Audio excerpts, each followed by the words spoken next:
CIET NCERT द्वारा प्रस्तुत है कक्षा 6 की संस्कृत की ध्वनि पाठ्य पुस्तक रुचिरा भाग 1।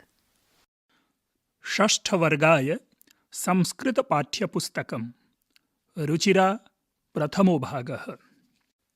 षष्ठः पाठः समुद्रतटः, पृष्ठसंख्या 35 से लेकर 40 तक। इसमें समुद्र वर्णन करते हुए तृतीया और चतुर्थी विभक्ति का परिचय दिया गया है। एषः समुद्रतटः, अत्र जनाः पर्यटनाय आगच्छन्ति। केचन तरङ्गैः क्रीडन्ति, केचन च नौकाभिः जलविहारं कुर्वन्ति।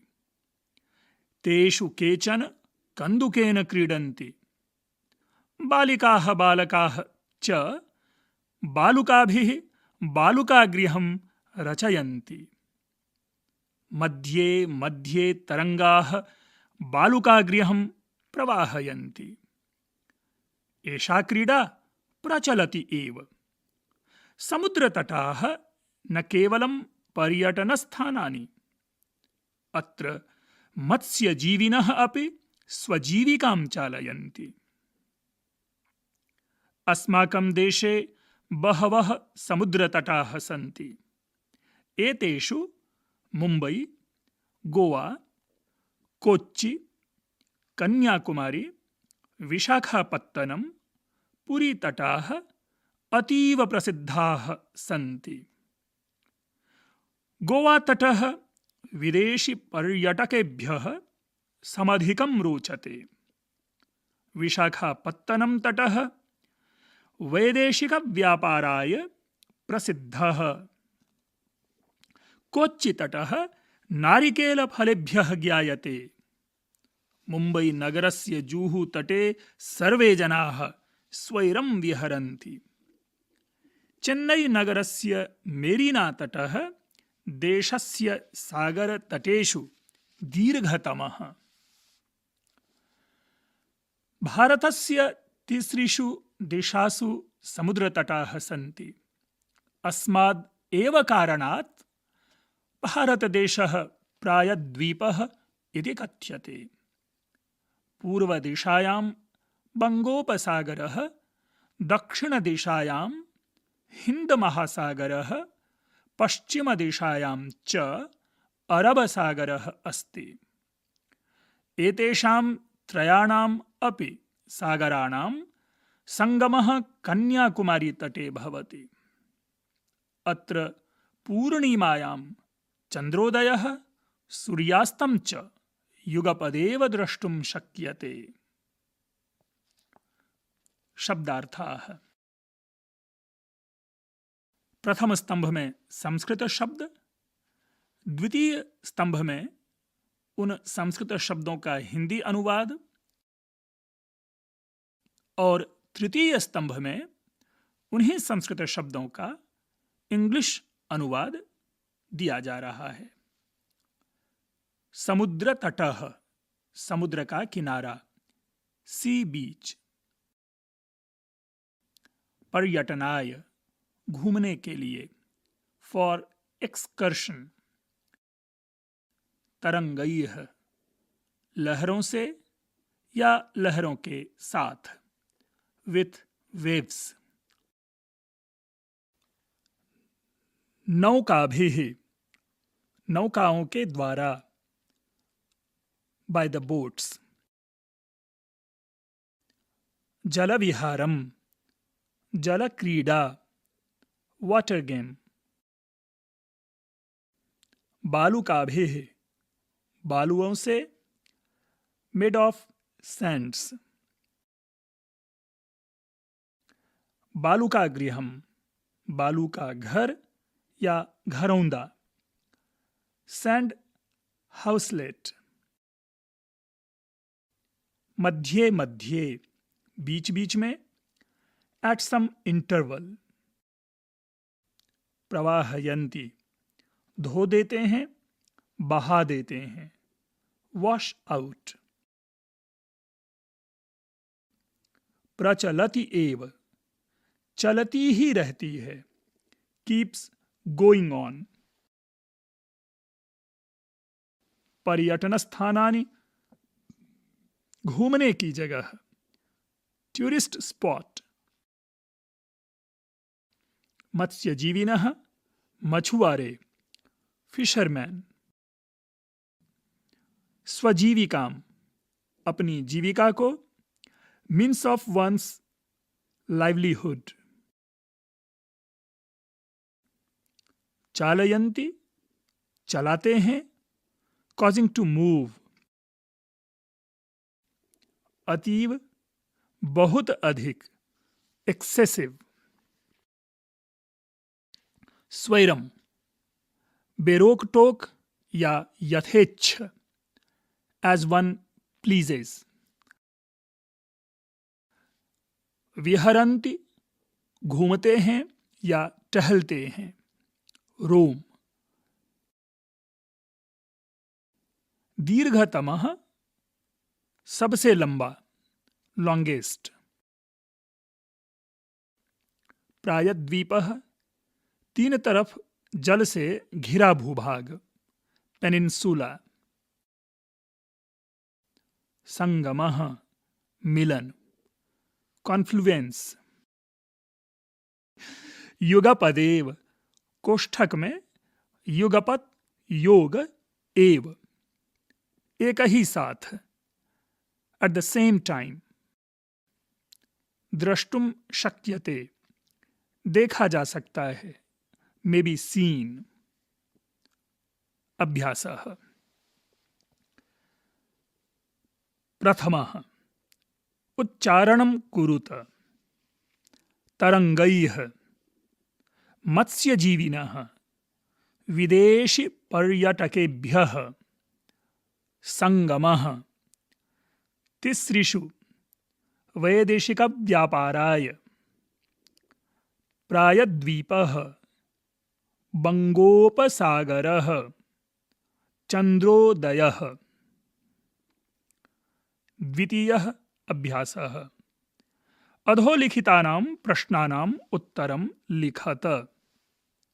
क, जनाः काभिः जलविहारं कुर्वन्ति? ख, भारतस्य दीर्घतमः समुद्रतटः कः? ग, जनाः कुत्र स्वैरं विहरन्ति? घ, बालकाः बालुकाभिः किं रचयन्ति? ङ, क्वचित्तटः केभ्यः ज्ञायते? तृतीयः अभ्यासः। मंजूषातः पदानि चित्वा रिक्तस्थानानि पूरयत। यहाँ कोष्ठक में 5 शब्द हैं, जिन शब्दों के प्रयोग आगे के 5 वाक्यों की प्रकृति के अनुसार करने हैं। ये शब्द हैं बंगोपसागरः, प्रायद्वीपः, पर्यटनाय, क्रीडा, संगमः। क, कन्याकुमारी तटे त्रयाणां सागराणां रिक्तस्थानं भवति। ख, भारतदेशः रिक्तस्थानम् इति कथ्यते। ग, जनाः समुद्रतटं रिक्तस्थानम् आगच्छन्ति। घ, बालेभ्यः रिक्तस्थानं रोचते। भारतस्य पूर्वदिशायां रिक्तस्थानम् अस्ति। चतुर्थः अभ्यासः। यथा योग्यं योजयत। 2 स्तंभ हैं। प्रथम स्तंभ के शब्दों को द्वितीय स्तंभ के शब्दों के साथ अनुकूलतया जोड़ना है। पहले प्रथम स्तंभ के शब्दों को पढ़ूंगा, उसके बाद द्वितीय स्तंभ के शब्दों को। प्रथम स्तंभ। समुद्रतटः, क्रीडनकं, दुग्धं, दीपकः विद्या। द्वितीय स्तंभ ज्ञानाय, पोषणाय, प्रकाशाय, पर्यटनाय, खेलनाय। पंचमः अभ्यासः तृतीया विभक्ति प्रयोगेण रिक्तस्थानानि पूरयत। यथा व्योमः मित्रेण सह गच्छति। यहाँ कोष्ठक में मित्र शब्द है। इसी मित्र शब्द की तृतीया विभक्ति मित्रेण है, जिसे वाक्य में प्रयोग में लाया गया है। इसी प्रकार आगे के 5 वाक्यों के रिक्त स्थान को उनके सामने दिए गए कोष्ठक के शब्दों की तृतीया विभक्ति से पूरा करना है। क बालकाः रिक्तस्थानं सह पठन्ति। कोष्ठक में बालिका। ख तडागः रिक्तस्थानं विभाति। कोष्ठक में कमल। ग अहमपि रिक्तस्थानं खेलामि। कोष्ठक में कन्दुक।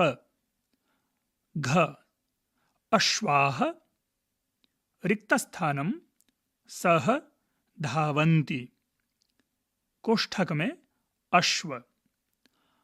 ङ मृगाः रिक्तस्थानं सह चरन्ति। कोष्ठक में मृग। षष्ठः अभ्यासः अधोलिखं वृत्तचित्रं पश्यत। उदाहरणानुसारेण कोष्ठकगतैः शब्दैः उचितवाक्यानि रचयत। यहाँ एक वृत्त है। उन वृत्तों के अंतर्गत 3 अन्य वृत्त बने हुए हैं और उन वृत्तों का उपखंड बनाया गया है। मैं प्रत्येक वृत्त के उपखंडों को पढ़ता जाऊंगा और उसी के अनुसार आपको वाक्य निर्माण करना है। नाभिवृत्त में शब्द है रहीमः। उसके चारों ओर एक वृत्त बना हुआ है जिसमें 8 उपखंड हैं। उन 8 उपखंडों के शब्द हैं वायुयान, मित्र, तूलिका, द्विचक्रिका, चषक, कलम, नौका, हस्त। इस द्वितीय वृत्तखंड की परिधि में एक अन्य वृत्त हैं जिनमें भी 8 उपखंड बने हुए हैं।